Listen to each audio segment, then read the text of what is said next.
Buenos días, hermanos. Es un gozo nuevamente saludarles por este medio. Eh, Hoy tenemos nuestro mensaje especial de cada domingo fin de mes, nuestro mensaje expositivo evangelístico, con el cual tenemos el fin de estos mensajes que las personas que están asistiendo a la iglesia se examinen a sí mismos si están en la fe, si realmente son elegidos, llamados por Dios y Dios les ha dado la vida. Y la segunda es que si hay gente nueva escuchando estos mensajes, pues pueda llegar el mensaje de Dios a ellos y el Espíritu Santo, si Dios los ha elegido, abra sus corazones para que puedan poner atención al mensaje de Dios y Dios les conceda la vida. Pero como siempre hacemos antes de empezar, oremos pidiendo la dirección de Dios. Oremos, hermanos. Señor, te damos gracias porque nos das la oportunidad de seguir compartiendo tu palabra de Dios, Señor, por medio de estos mensajes especiales.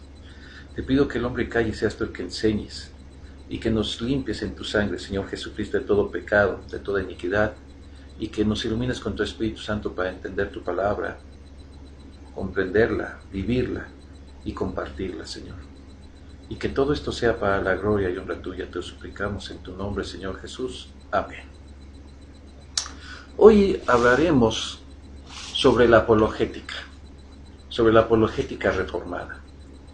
¿Pero qué es la apologética? Bueno, la definición sería que apologética es una palabra derivada de dos palabras griegas. Apo, que quiere decir atrás o desde. Apo, que quiere decir atrás o desde. Y logos, que es palabra. Entonces el significado sería dar una palabra de regreso o responder en defensa.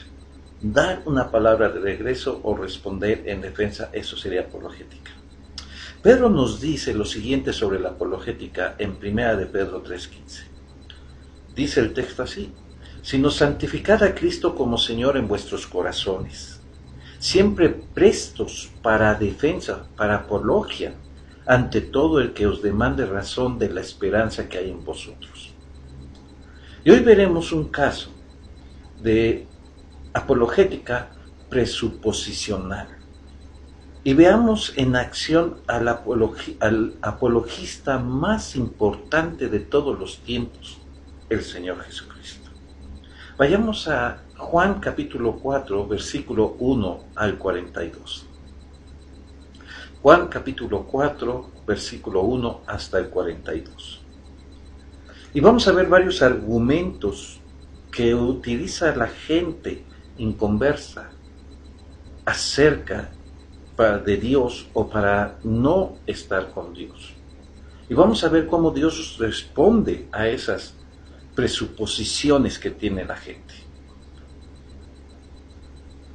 Comienza diciendo el texto en Juan 4:1, dice: cuando pues el Señor entendió que los fariseos se habían oído decir: Jesús hace y bautiza más discípulos que Juan, aunque Jesús no bautizaba, sino sus discípulos, salió de Judea y se fue otra vez a Galilea.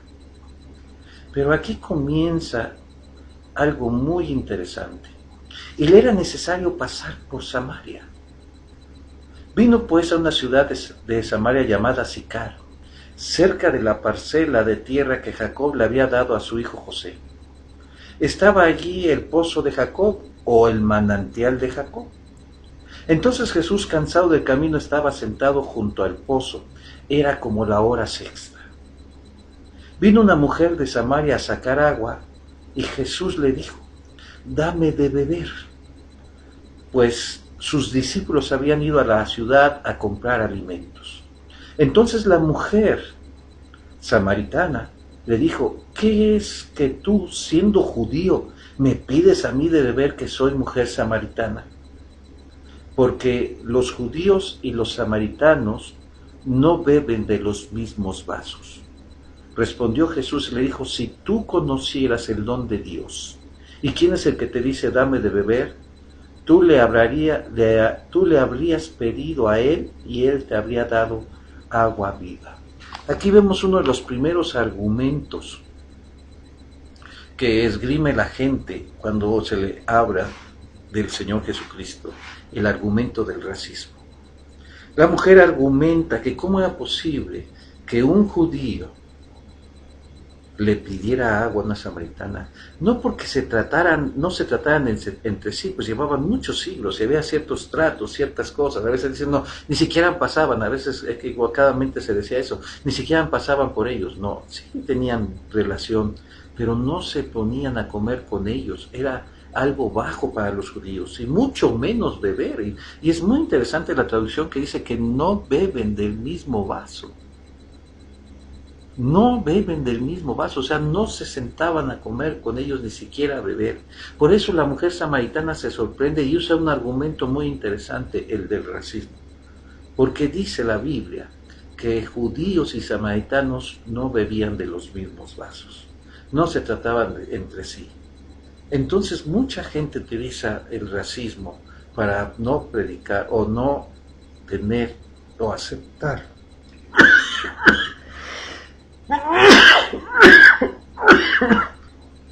la palabra de Dios. Ay, perdón, hermanos, el calor está fuerte. No acepta, porque dicen, este es un evangelio norteamericano, no es una fe mexicana, no es una fe peruana, etcétera, etcétera, etcétera.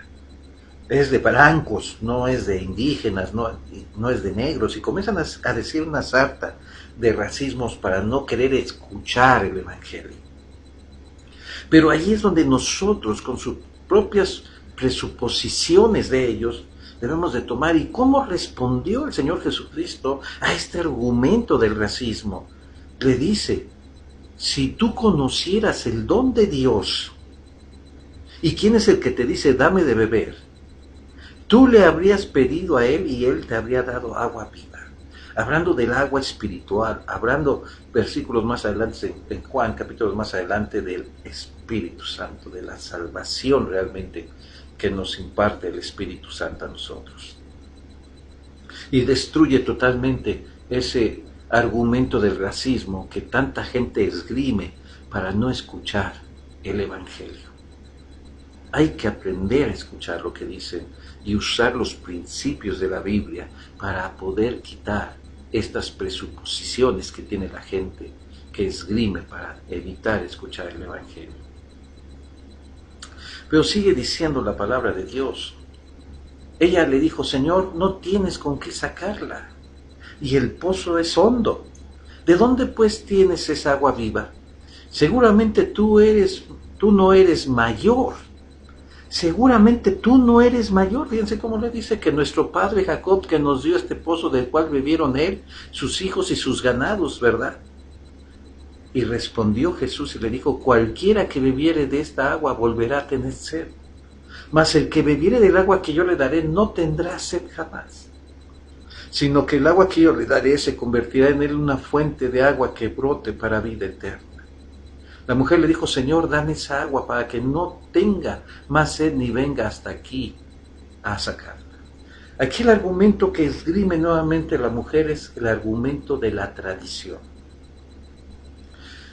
Muchas veces los hombres, las mujeres, utilizan la tradición para no escuchar el Evangelio.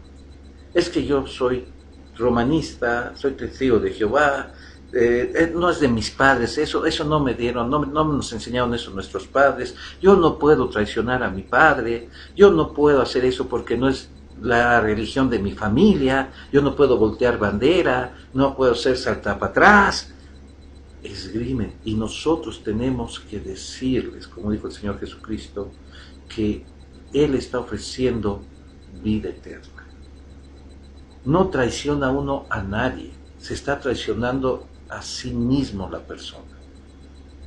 Dios es el que da el agua vida, el agua viva, el agua que frota como manantial, como una fuente de agua que es para vida eterna. Y esa agua es la salvación. Y debemos de quitar también que no se trata de tradiciones, porque Cristo no vino a poner tradiciones heredadas de hijos a padres, sino su relación con Cristo es personal. y no se hereda, no se compra, no se obtiene con nada. Es un agua gratuita que el Espíritu Santo nos da al abrir nuestro corazón y darnos el entendimiento para comprender nuestra situación espiritual y darnos la fe y el arrepentimiento para convertirnos, para tener esa vida eterna. Sigue diciendo el versículo 16 y 18. Él le dijo, ve, llama a tu marido y vuelve acá. Respondió la mujer y dijo, no tengo marido. Jesús le dijo, bien has dicho, no tengo marido porque has tenido 5 maridos, pero el que ahora tienes no es tu marido. Esto lo has dicho con verdad. Y es que es muy interesante ante el argumento de la mundanalidad, porque esta mujer era súper mundana, porque vemos que había tenido 5 maridos y que el que ahora tenía no era su marido, y no sabemos si estaba viviendo, como se dice ahora, en unión libre o estaba viviendo en adulterio. No lo sabemos, no lo especifica la Biblia, pero no era su marido. Y es que es muy interesante ante el argumento de la mundanalidad, ¿verdad? Además, es importante usar los mandamientos de Dios, los 10 mandamientos de la ley de Dios. Aquí Jesús muy hábilmente usó la apologética usando uno de los mandamientos de Dios: no cometerás adulterio. Inmediatamente la mujer no pudo argumentar si estaba haciendo mal o bien. Se tuvo que ver reflejada ante su pecaminosidad ante Dios, porque ella estaba ofendiendo a Dios en su santidad y justicia por vivir de esa forma tan promiscua y adúltera de vida mundana que tenía esta mujer. ¿Y cómo quitó ese argumento de la mundanalidad? Porque puede haber es que todos lo hacen, todos hacen lo mismo. ¿Dónde está lo malo? Lo malo está en que se está violando la ley de Dios, los 10 mandamientos. Y debemos presentarle los 10 mandamientos a los inconversos para que sepan qué es pecado, en qué están ofendiendo a Dios en su santidad y justicia. No es saber qué idea tienen de pecado, sino allí Dios utilizó la ley para encerrarlo todo bajo pecado. Y la ley, los 10 mandamientos, son un medio efectivo para quitar el argumento de la mundanalidad. En este caso el Señor aplicó en forma muy práctica el mandamiento: no cometerás adulterio. La mujer no tuvo defensa ante esta situación.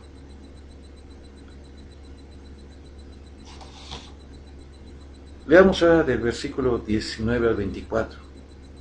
Le dijo la mujer: Señor, percibo que tú eres profeta. Nuestros padres adoraron sobre este monte, pero vosotros decís que en Jerusalén es el lugar donde se debe adorar. Jesús le dijo: mujer, créeme ahora que la hora viene cuando ni en este monte ni en Jerusalén adoraréis al Padre. Vosotros adoráis lo que no conocéis. Nosotros adoramos lo que conocemos, porque la salvación viene de los judíos. Mas la hora viene, sí, ya ha llegado, cuando los verdaderos adoradores adorarán al Padre en espíritu y en verdad, porque tales adoradores busca al Padre. Dios es espíritu, y los que le adoran deben adorarle en espíritu y en verdad.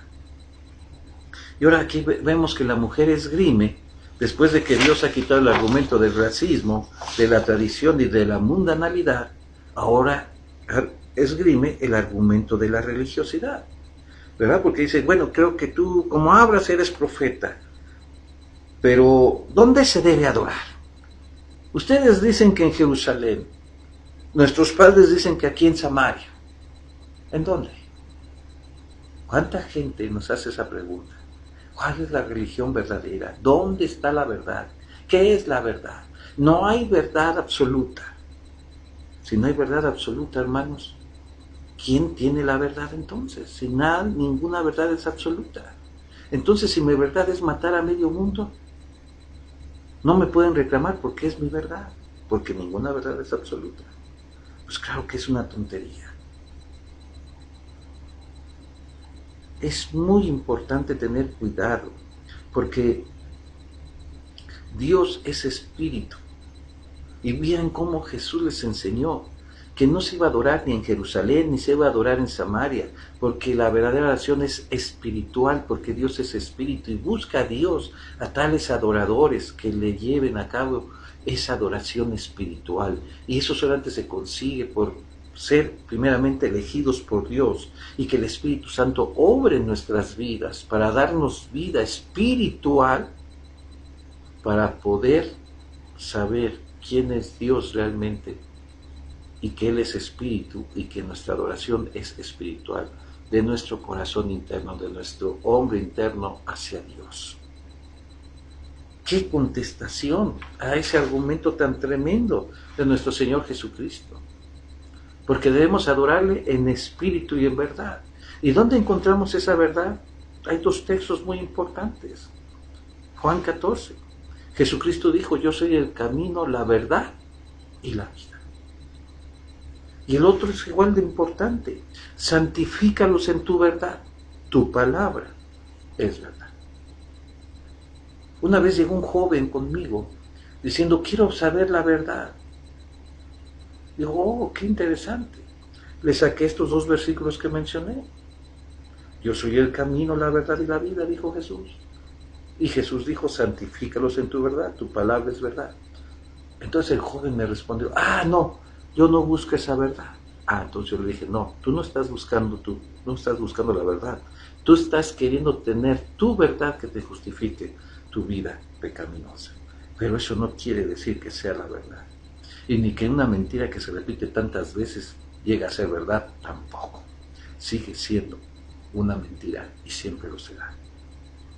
El verdadero adorador adorará en espíritu, en su ser interior, con un espíritu nuevo, un espíritu resucitado, una conversión, una salvación, una vida eterna.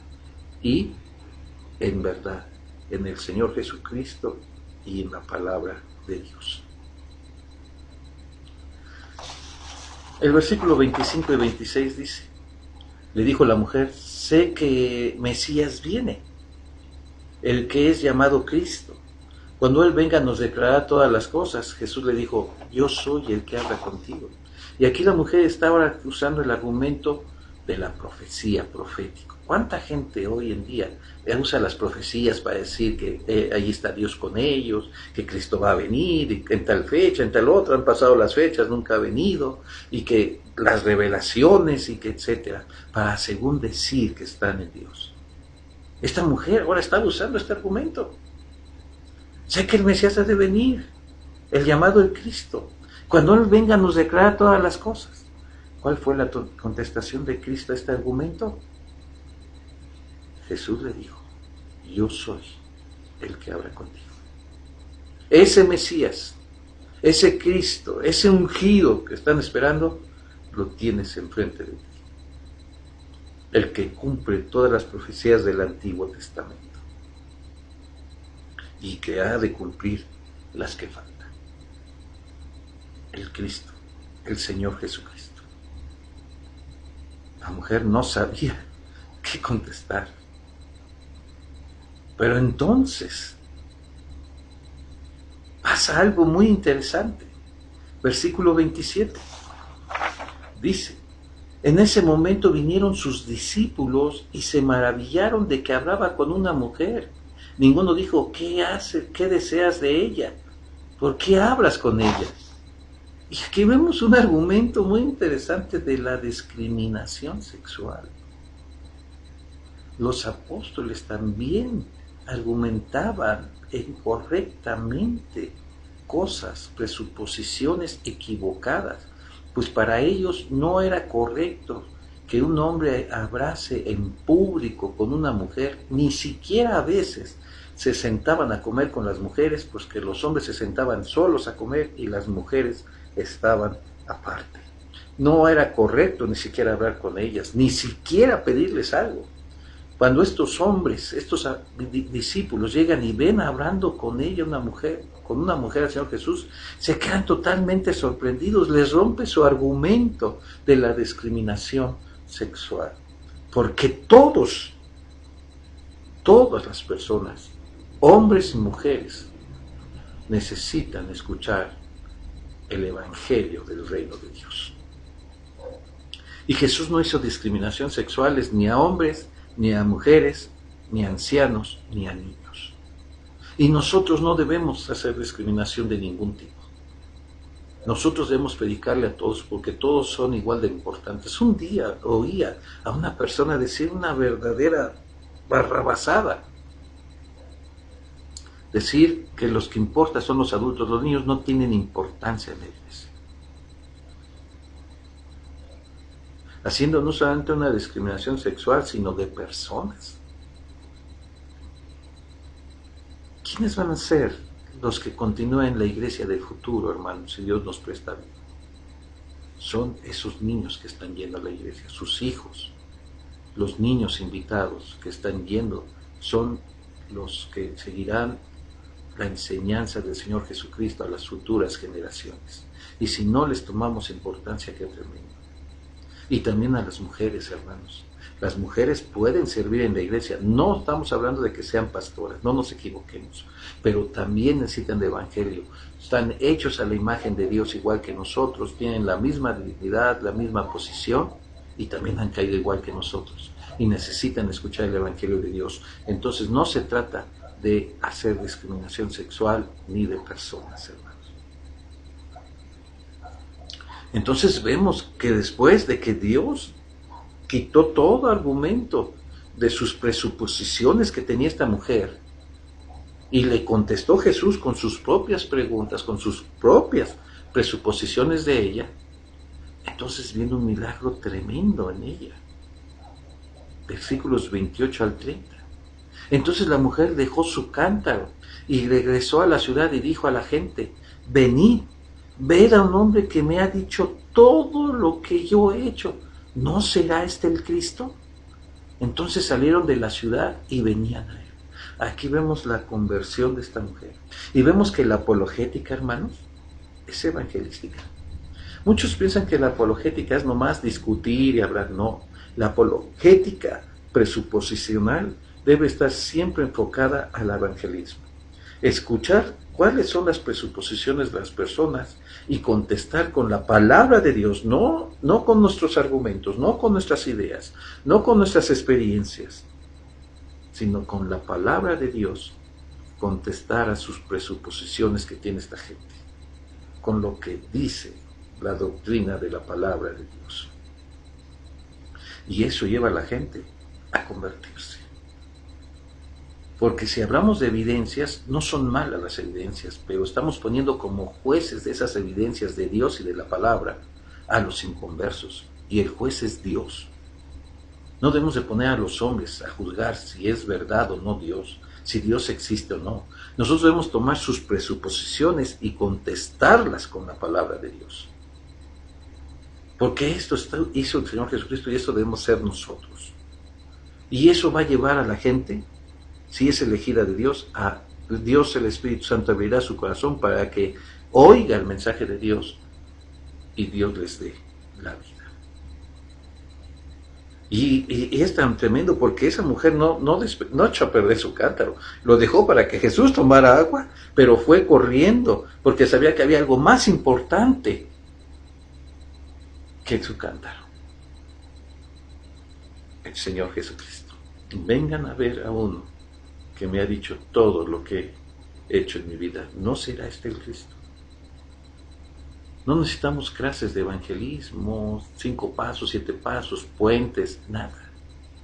Necesitamos aprender la palabra de Dios y aprender a responder conforme a las presuposiciones que la gente argumenta.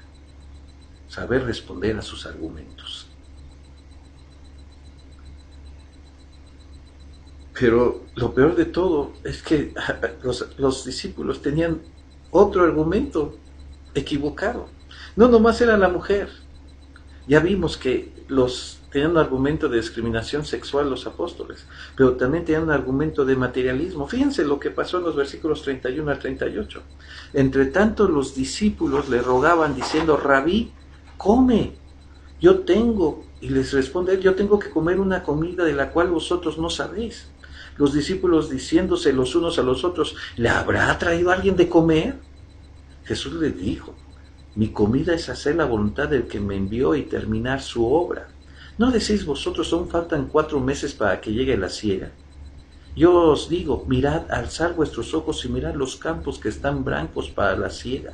Ya el segador está recibiendo salario, o sea, una recompensa, y recogiendo fruto para vida eterna, para que el sembrador y el segador se regocijen juntos. Porque en esto es verdadero el dicho: uno es el que siembra y otro es el que siega. Yo os envié a segar lo que vosotros no labrasteis. Otros han trabajado y vosotros habéis entrado en sus labores. ¡Qué cosa tan importante! Los discípulos tenían un argumento materialista.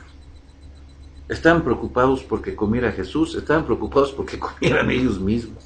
No se estaban dando cuenta que había algo más importante, un alimento más importante espiritual, que hablar de Cristo a las almas perdidas.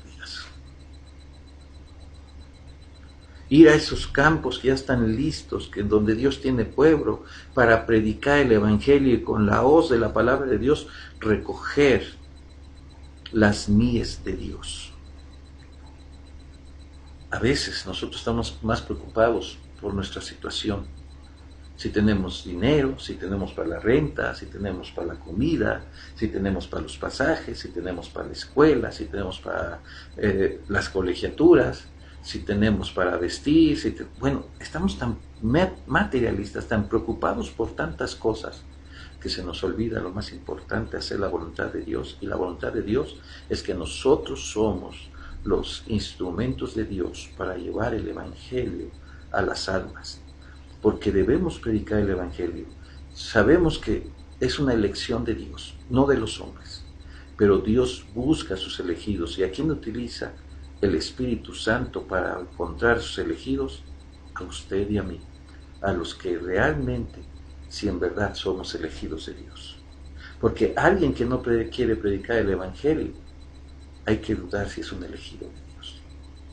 Porque lo primero que tiene una persona elegida es ir y predicar el Evangelio, como lo hizo la mujer samaritana, y no se preocupó de su cántaro.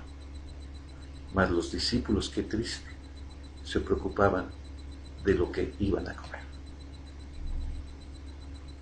Hay que tener cuidado con ese argumento materialista, que muchas veces es una cosa que nos domina mucho a los que estamos conociendo a Cristo. ¿Cuál fue el resultado de todo esto, de esta apologética llevada a cabo por el Señor Jesucristo con la mujer samaritana? Versículos 32 al 42, 39 al 42.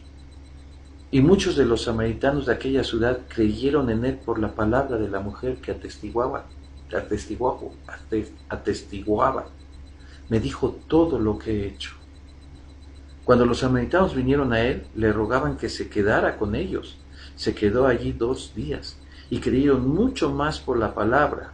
Y le decían a la mujer: ya no creemos solamente por tu dicho, porque nosotros mismos hemos oído y sabemos que verdaderamente este es el Salvador del mundo. Qué interesante. Tenía que ir a Sicar para que mucha gente de esa ciudad llegase al conocimiento de Cristo.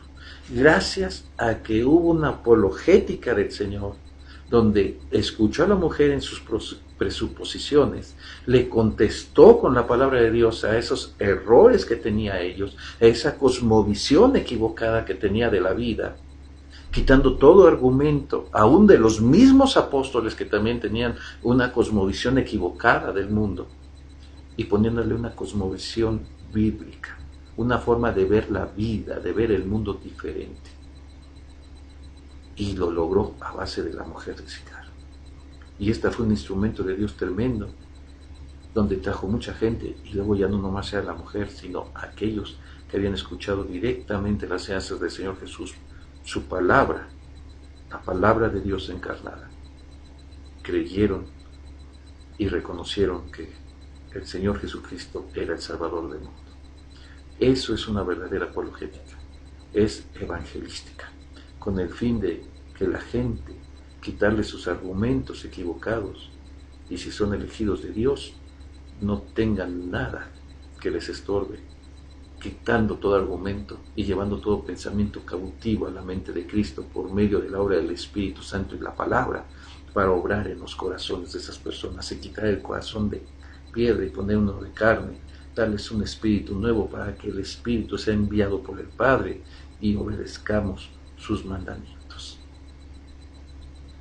En conclusión, como vimos, la apologética es evangelística.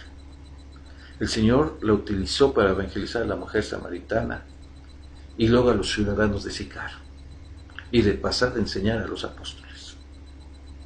Por lo cual, todo verdadero elegido de Dios debe convertirse en un apologista para evangelizar efectivamente.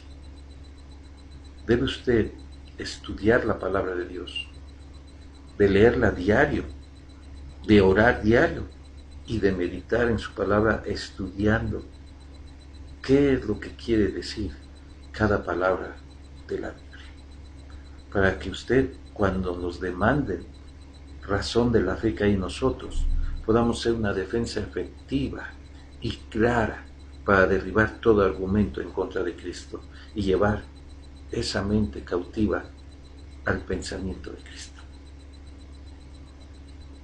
Es muy importante, hermanos, no nomás el pastor, no nomás los ministros, todos debemos ser apologistas, conocedores de la palabra de Dios, y nunca permita que algún argumento no quiera ser contestado con la Biblia.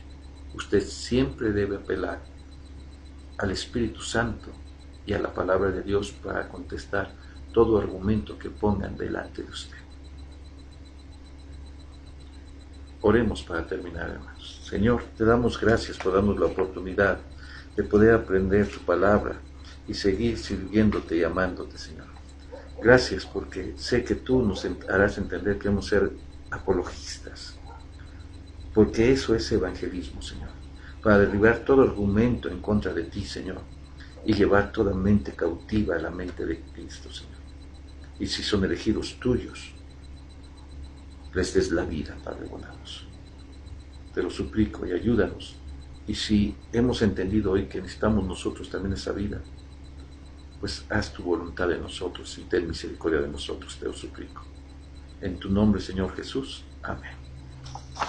Que Dios los bendiga, hermanos. Es un gozo compartir la palabra de Dios con ustedes. Que Dios los llene de bendiciones. Primeramente, Dios, si nos lo permite, nos veremos nuevamente. Que Dios los bendiga. Bye.